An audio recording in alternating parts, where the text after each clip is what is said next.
Hi there, folks. This is Dr. Casino. This is our second attempt to get this started today.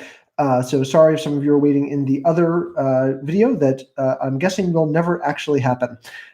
Regardless, so we've got one more thing left to do for our class this week, and that is we have to talk about the materials covered in the political Gabfest for this week. So it was a bit of an unusual political Gabfest this week, mostly because it is a bit of an unusual week in American politics and American society. Trying to reflect that a little bit. So we have three segments. So we're going to talk a little about what each of the segments, what stood out in those segments. Remember, you already have posted on the Discord and in our Blackboard page the questions related to those segments from the podcast. And we're going to be talking about some other stuff, what was in those, as well as some other stuff right now. Remember, you can always go right over there. I don't know which time I'm pointing to put your comments in if you've got any questions, and put in the comment box, and I'll address them while we're live streaming here, because I know some people are watching this live. All right, so the first segment was with Dr. Amisha Dalja about what to expect. And look, I think I mentioned this in class while we were still doing class physically, but the big thing we are trying to do here, the reason we're doing all the social distancing, is to call flatten the curve. We know that the death rate for coronavirus is bad. 1%, maybe 2 or 3%. But that's not what we're really trying. That's not the big problem. The big problem is the death rate is low as long as the hospitals don't get overwhelmed, because a lot of people who get the coronavirus wind up needing respirators and ventilators. They need help breathing.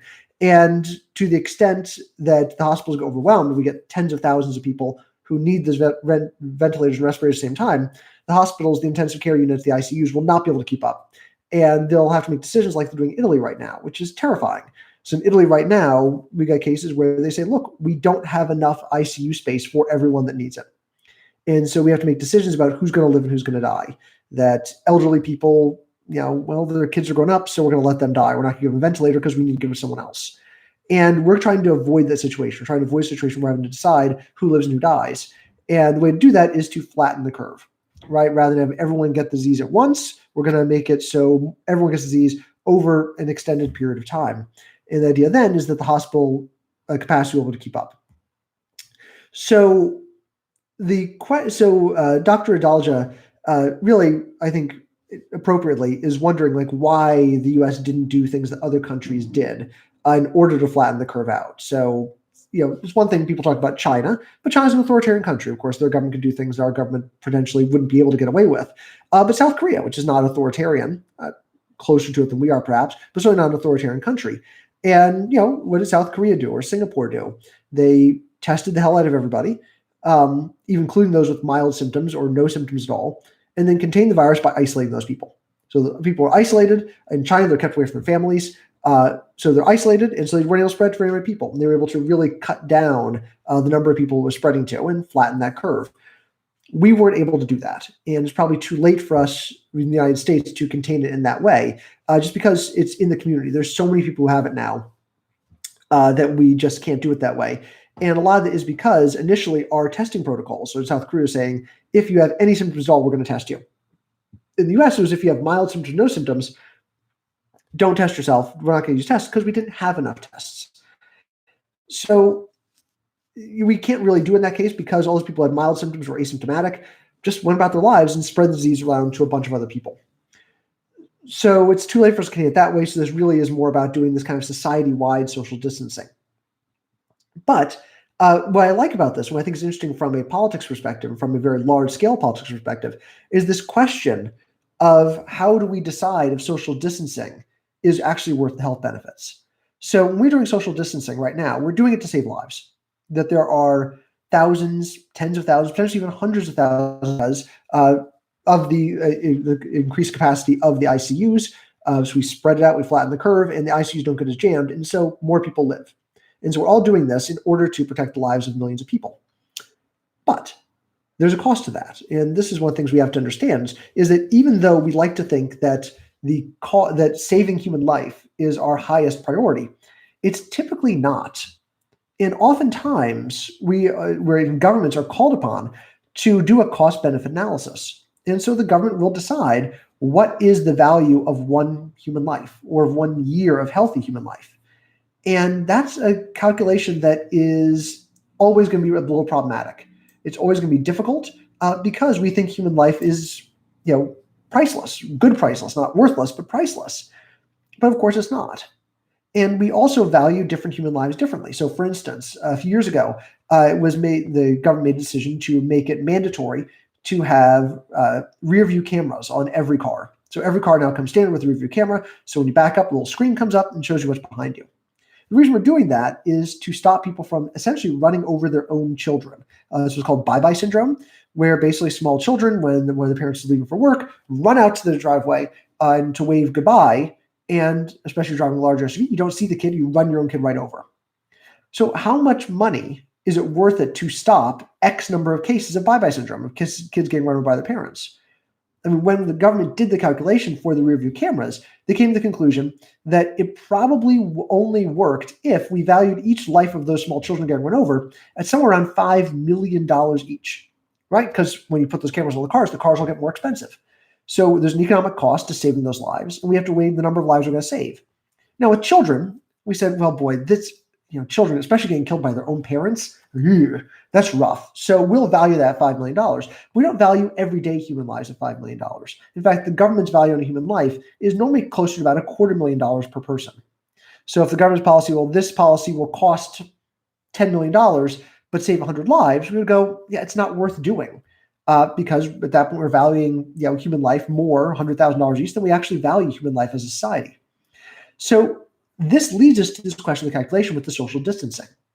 That is, how do we decide if social distancing, which, let's be clear, is destroying the economy, social distancing is actually worth the health benefits? How many people's lives get saved, and how much damage are we willing to do to the economy? If we're doing trillions of dollars worth of damage to the economy, and it's almost weird to say trillions of dollars because it's literally an unfathomable amount of money. So how many lives do we have to save to make the trillions of dollars worth of sacrifice worth it? I mean, would it be better if we all just went around our business, didn't destroy the economy, but as a result, hundreds of thousands of people died?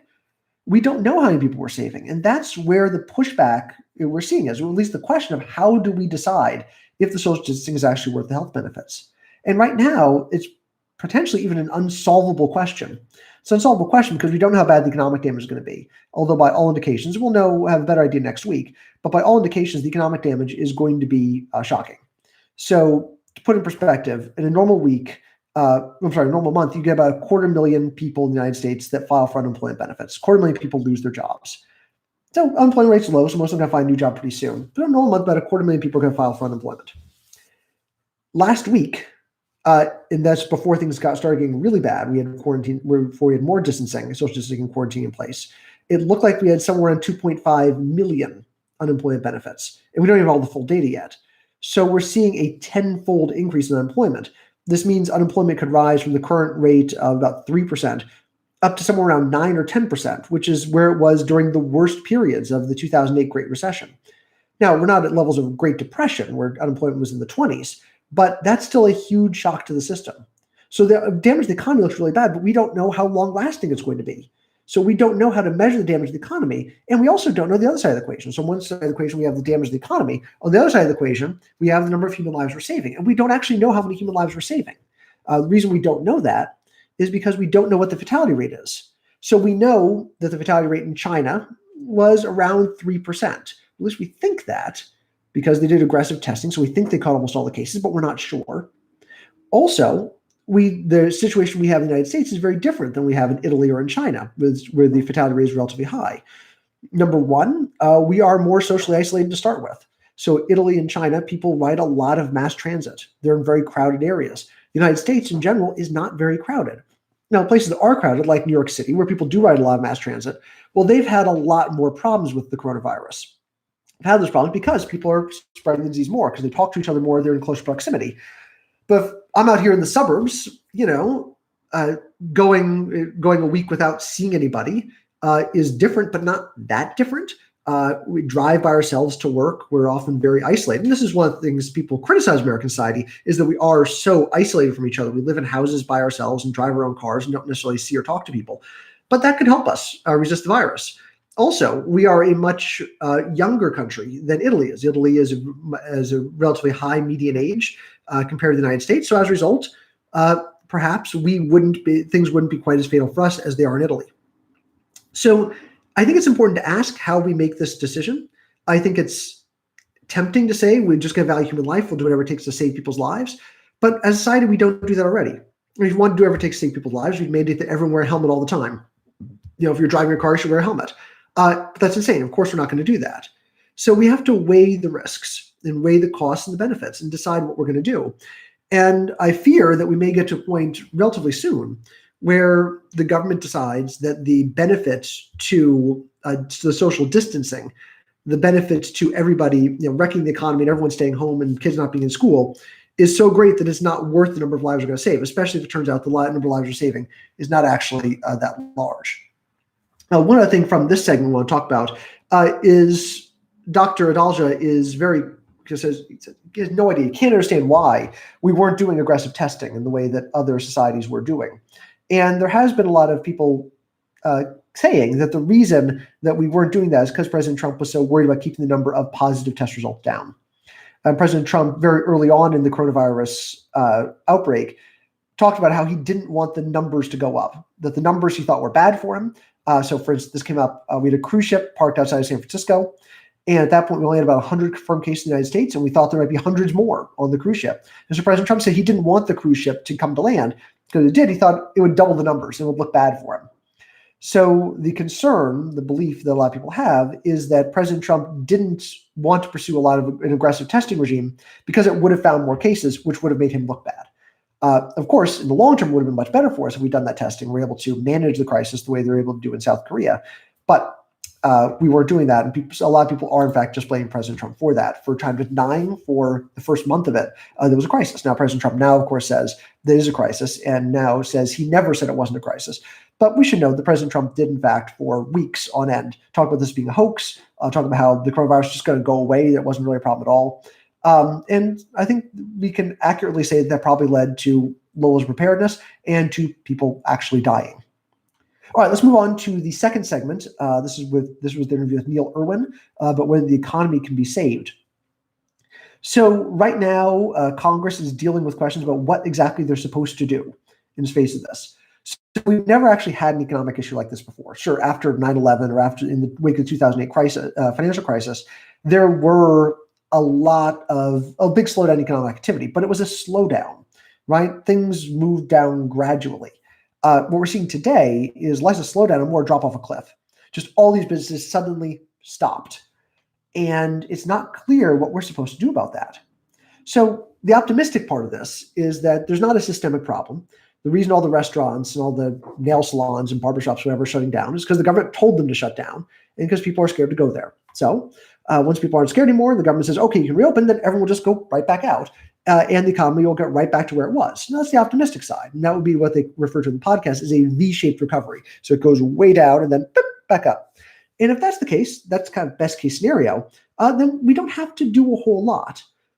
But there's reason to believe that that's probably not going to happen. And the big reason to believe that's not going to happen is that if we're all just shutting down for a month or two, well, how do we just start back up, right? So imagine you're running a restaurant. And the restaurant has to shut down because of the quarantine, because coronavirus, social distancing. So what do you do? Well, maybe you've got enough money on hand. You can keep paying your workers for a couple of weeks, but you're gonna pay your workers for a month, maybe if you've got enough extra money, and then you're gonna pay your rent to your landlord for a month. What about the people who are selling you food? What about the people who do all the add-in costs? So you're supposed to just keep on paying everybody for a month, and no one's going to do that. We're in fact already seeing restaurants have laid off their entire staffs. So if the restaurants lay off their entire staff, those people don't have jobs. Well, maybe when we reopen in a month or two, maybe they'll still be available. But it's also possible that they would have found other jobs or gone off to look for work somewhere else. Alternately, if the restaurant closes, they don't pay the rent, they're going to get kicked out. If they get kicked out, they can't just reopen in the same space again. If they have to spend all their money, then they won't be able to buy more food. Their credit might be run. They won't be able to get food to reopen with, or to start paying salaries or do any of this. So in order to ease that transition, Congress is pushing for cash payments to businesses and to workers. So the current package we're talking about is $1 trillion package, which again is a crazy amount of money. When I was young, we used to call these Carl Sagan numbers. After astronomy, we're talking about billions and billions. So this is a crazy amount of money. And the idea is that some of that would go directly to people, especially people who don't make a lot of money, middle-income people, would get cash from the government to try and keep them. In Italy, where the government's just basically, we call backstopping, the government's just don't lay your people off, we'll make your payments for a month or two.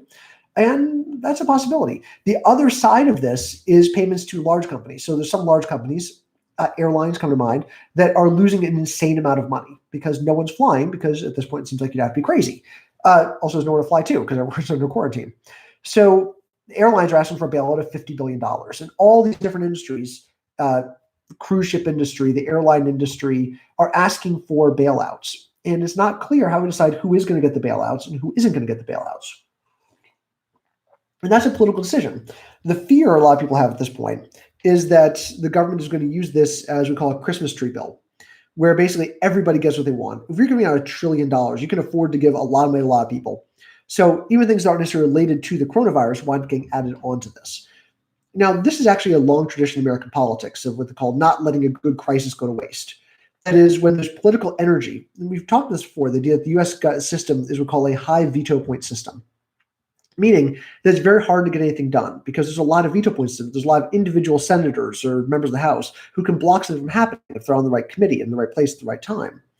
So there's so many ways to stop something from happening. It's very hard to get anything to happen. So when you've got momentum, when something's going to happen, then a lot of people say, oh, good, here's the thing I want to do anyway. Let's throw that in there. So we've got Republicans talking about how they want to do corporate tax relief. Well, they always want to do corporate tax relief, but this is a good opportunity to get that in. We've got Democrats talking about how they want to create sick leave. Well, they've always wanted to create sick leave, and this is just an opportunity to add that into the bill. So we're going to see a lot of things added in this bill, and it's going to be a very rushed process, and that's a good thing in that we need to get this done quickly. I mean, if the goal is to try and stop people from laying off, then we need to go back in time and do it about a week or two ago.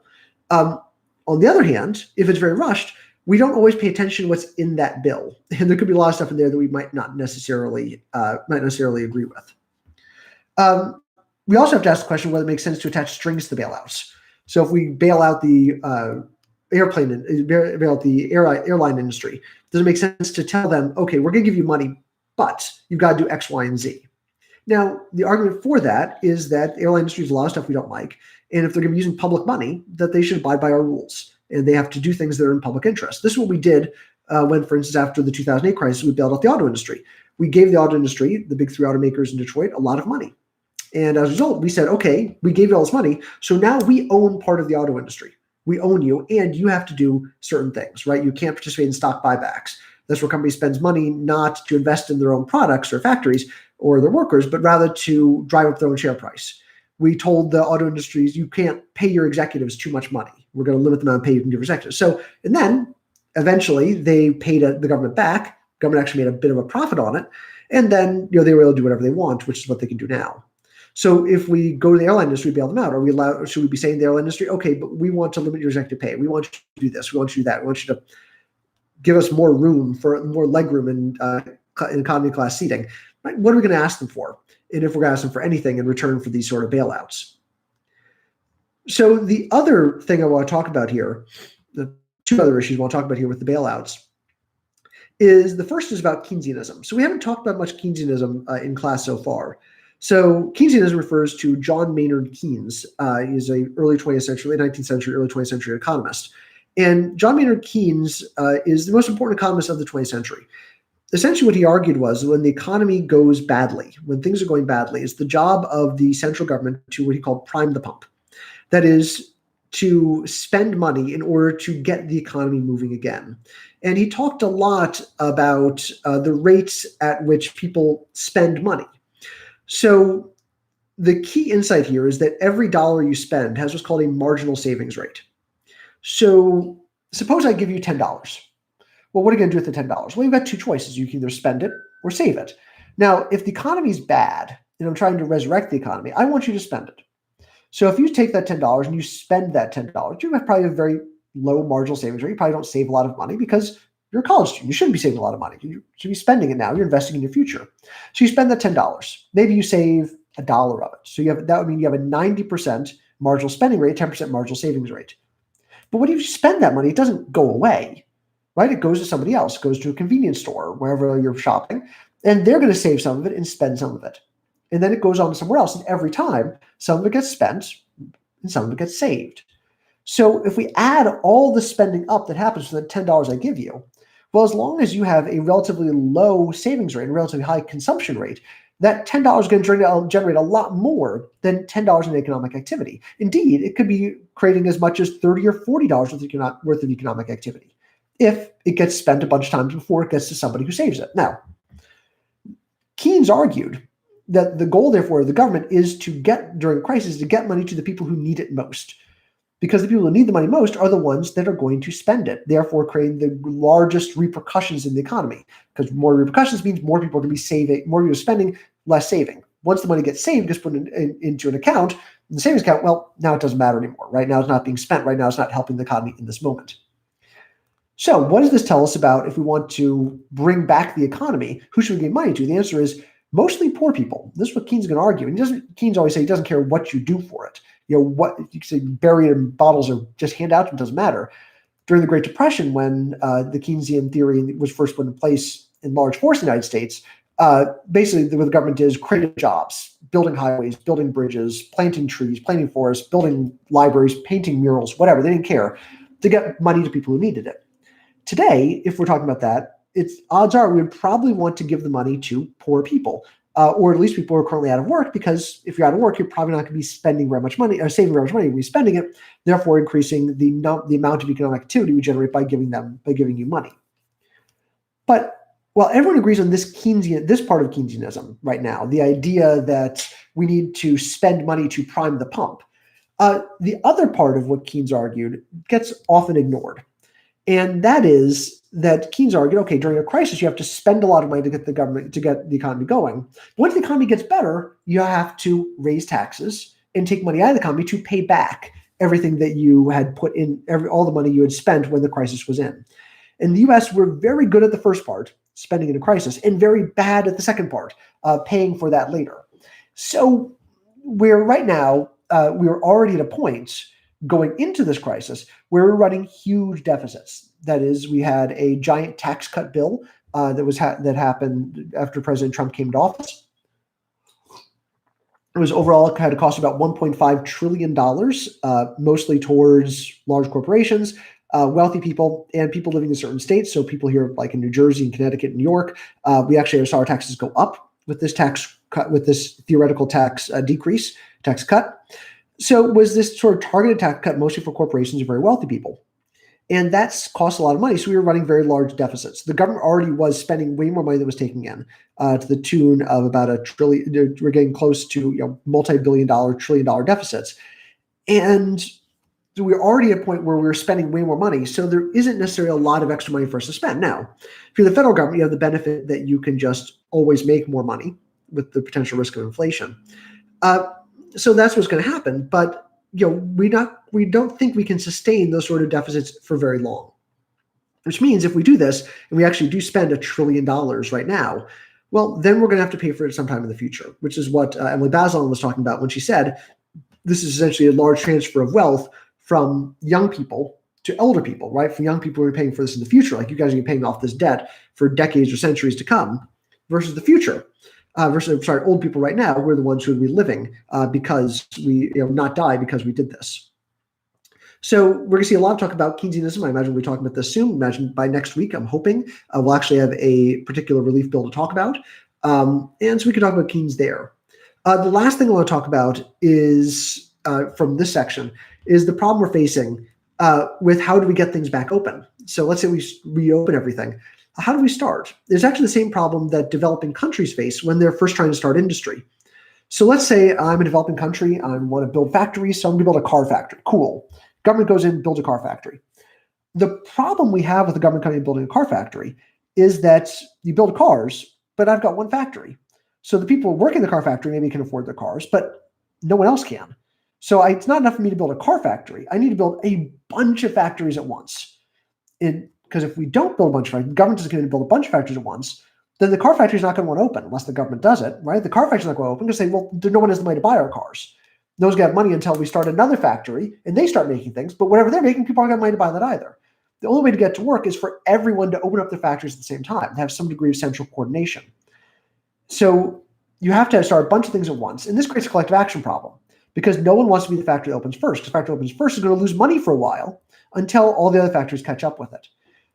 So in order to get around this problem, developing countries relying on development strategies where the government pursues what's called structuralism. The government tells everyone to open at the same time, or subsidizes the costs of companies that are opening first in order to overcome this collective action problem. And it's not clear if the government right now is willing to do that, or how the government will go about doing that to try and make sure everyone reopens at the same time. All right, the last segment. I mean, there's a couple more segments. They had the one where they bring in little things, their cocktail chatter, and then they have the Slate Plus, which I don't think most of you listen to. It was literally about boring stories, so I think you're probably happy not to have done so. The last section was with an author named John Mooallem, who wrote a book about communities uniting in crisis, in particular Anchorage in 1964 after the Great Alaska Earthquake. This is, I think, the largest earthquake of the modern era in North America. It's 9.2 earthquake, which is shocking. Remember, the earthquake scales are logarithmic, which means a 9.0 is 10 times as big as an 8.0. So a 9.2 is a really damn big earthquake. So they talked about how in Alaska they had this very clear emergency response, and it was nice that they had sociologists who went on to study it, essentially as part of a government-funded project whose job was to figure out what happened in the wake of a nuclear attack. Remember, 1960s, height of the Cold War. So they want to see how people responded to nuclear attacks, and this is the closest we could get. So sociologists came to study it, so we have a lot of data on this Anchorage attack. So one of the things that Mooallem talked about is the importance of having a voice we can all trust. So in the Anchorage, it was a reporter who just went on the radio and told everybody what was happening, and was the only voice everyone was listening to in 64 after that earthquake.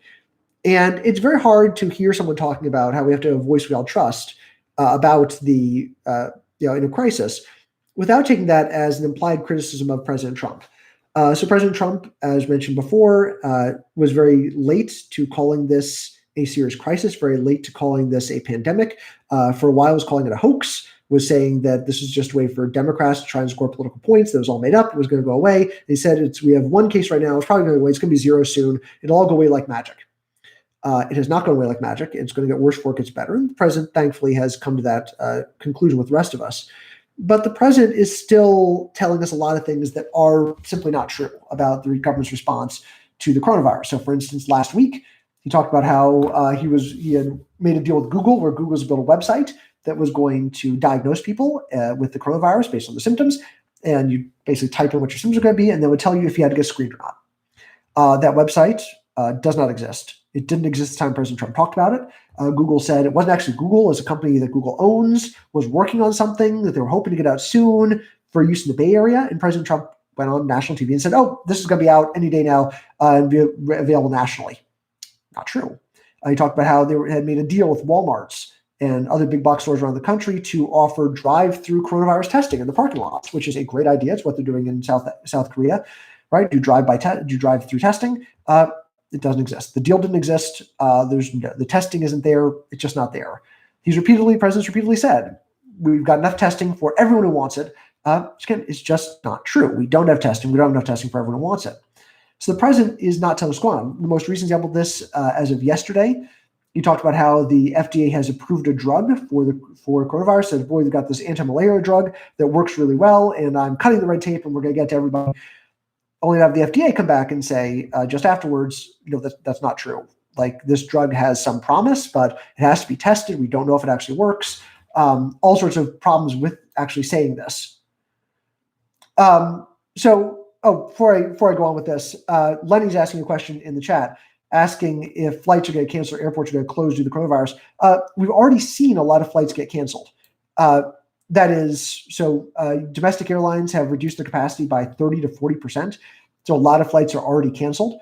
The flights that aren't canceled, many of them are flying with just a couple people on the plane because people don't want to fly right now. There's, business meetings are largely canceled. No one's going on a trip for fun right now. So yeah, flights are going to be canceled. They're going to cancel for the foreseeable future because airlines don't want to put up a flight that nobody's on. And then, the nice part with that's where we actually get the greatest chance of that V-shaped recovery we talked about before, where the airlines can very easily then just hire everybody back and start the planes back up. But yeah, flights all those are absolutely all brought down. There's actually a much bigger reduction in flights than even we got after 9/11. Okay, look, the day after 9/11, of course, we had no flights, but it came back pretty quickly, and this is going to be longer lasting than that. Okay, so back to what we were talking about. If the president's not telling us the truth, or the president is very worried about his numbers, his approval ratings, and especially the performance of the stock market. Now, I would caution you not to be too worried about what's happening in the stock market. The stock market is in a very bad place. It's fallen about a little more than 20% from its peak less than a month ago. It's fallen about 20%, so it's bad. So if you have investments, they're probably hurting. But the stock market is not the economy, right? The stock market is bad, and President Trump pays attention to the stock market because the stock market has been doing very well for most of his term in office. At this point, the loss in the stock market means the stock market is actually down since President Trump took office. But up until very recently was up. So we talked all the time about how great the stock market was and said that was the reason you should reelect him. The stock market going up is the reason you should reelect him. And now the stock market's down. So the president's very focused on the stock market, which is part of the reason why he is talking about it so much and trying to put out good news, even if it turns out that good news is not actually real, like the malaria medication or the drive-through testing or the Google website or the fact that there's enough tests for everybody. So if we can't trust the president, who are we supposed to trust in this? Because traditionally that has been the role of the president, to come out and tell us what's going on, even if it's bad news, and to put a good spin on it perhaps, but to tell us the truth. We talked before about how past presidents really did not lie, or if they lied, felt very bad about it. So, even the presidents who we think of as being liars, like Richard Nixon or Bill Clinton, still tried to not have demonstrable lies in what they said. And when they did, it were the real consequences. I think we mentioned in class that President Eisenhower, said one of his greatest regrets was that he lied to the American public about a national security issue. Alejandro asks, I live next to NIH. I know some people work there that said all the doctors are clueless on what a cure would be. Do you think another country like India may develop a cure first? Yeah, entirely possible. We've got people all over the world, labs all over the world, who are all looking for a cure right now. We don't know who's going to get it, and that's fine, because whoever gets it, they're going to share it with everybody, and we're going to be able to fabricate it. So the problem with the cure is not going to be, because it's a virus, right? Viruses mutate pretty quickly. The cure is not going to be a pill you take and then you get better from coronavirus. The cure for this is going to be an inoculation. The inoculation meaning that you're going to get a shot that says so you don't get the coronavirus, just like you get a flu shot every year. I was just asking, are they going to share it? The answer is, of course. They're going to share it. They're going to share it for free. Well, not necessarily, because it does cost money to fabricate the medication, to fabricate the antiviral. So they're going to spend money in order to fabricate it, and we're going to have to pay for it if we want it to happen. Or the government's going to have to buy it and distribute it to people. Now, in most countries, that's the way it happens, right? The government pays for everyone's healthcare. It's not clear how it would work in the United States, where we have a health insurance-based system. We have private health insurance. And because of that, so the president, the government has taken action, but don't have health coverage are going to do. So if you don't have health insurance, you're still not going to get it. And this is why people who are in favor of socialized healthcare or single-payer healthcare system, Medicare for all, are arguing this is the best case for it, right? Because at this point, the fact that somebody doesn't get inoculated hurts all of us. So we should give everyone healthcare. So yeah, you're absolutely right. They're not going to share for free. No one's going to share for free, because even if they give the formula away for free, someone has to make it. The problem with the fact that it is a virus is that since it is something that's going to be done as an inoculation, it takes a long time to fabricate it. And people don't realize this. We're talking about like the flu vaccine we get every year. It takes about 8 months to 12 months to make that vaccine, to literally make it. It involves taking eggs, and we put chemicals in the eggs, and the virus inoculates it. It's a crazy process, mostly done in China, which looks like a bit of a mistake right now. And so even if we come up with the vaccine against the novel coronavirus tomorrow, it's not going to be available on next week. It's going to be available 6-8 months from now. Ellen just following up, he's saying, do you think paying for the cure for virus will come out of people's taxes? At this point, no. In the United States, right, we have a private healthcare system. So we're saying to private companies, you will have to pay for the people who you insure to get it. But we don't have a system where the government's paying for it. Of course, would pay for it, of course, for people on Medicare or Medicaid or veterans. Most of us don't get our pay. We haven't seen anything like that yet. So yeah, and all of this, Alondra, we understand is that all of this is about increasing people's taxes, right? the $1 trillion bailout, your taxes are going to go way up in the future. You're going to pay more in taxes, and or you're going to get less in services from the government because the government's going to have to pay this money off at some point. So yeah, all the taxes are going to go up, no question. So if we can't trust the president, getting back to where we were before, if we can't trust the president, who are we trusting with this? And right now, the most trusted person in government seems to be our head guy on infectious diseases, a guy named Dr. Anthony Fauci. So Dr. Fauci has dealt with disease outbreaks before. He's, I think, in his 69, maybe 70 years old. He still runs, like he says, he's working 19 hours a day on the coronavirus right now. So he's only running like 10 miles a day instead of running 6 miles a day instead of 10 miles a day. He's a very healthy guy, thank God. He's the one people seem to be trusting. He's the authority we're going to. But the president doesn't like that Fauci and previously the vice president who've been in charge of the coronavirus task force are getting all the airtime. So the president himself has been talking about this more and more and being the one on TV to give people solutions, despite the fact he doesn't really know what he's talking about and he's just making stuff up a lot. So this is a problem, right? We do need someone everyone trusts. And it's hard to say who that is, right? It should be Dr. Fauci. But there's also certainly plenty of people who believe that you can't trust anything the media says. And they trust the president. And the president's been saying for years, you shouldn't trust him. You should trust just what he says. And that potentially has led to a lot of people who have a lot of misinformation about the virus. People, especially living in interior states in Kansas, Nebraska, places like that they don't know anyone has the virus. So they think it's just a hoax and it's not real and they're not practicing social distancing. And that could be a real problem for all of us going forward. All right. I think that's about enough. We're here for about 35 minutes. So thank you very much. I'm going to log off in a moment. If you got more questions from the stuff we talked about, you can throw it in the Discord. I'll be posting questions related to what we talked about here on the Discord and on the Blackboard page in just a few minutes. Thank you very much, and I'll talk to you soon.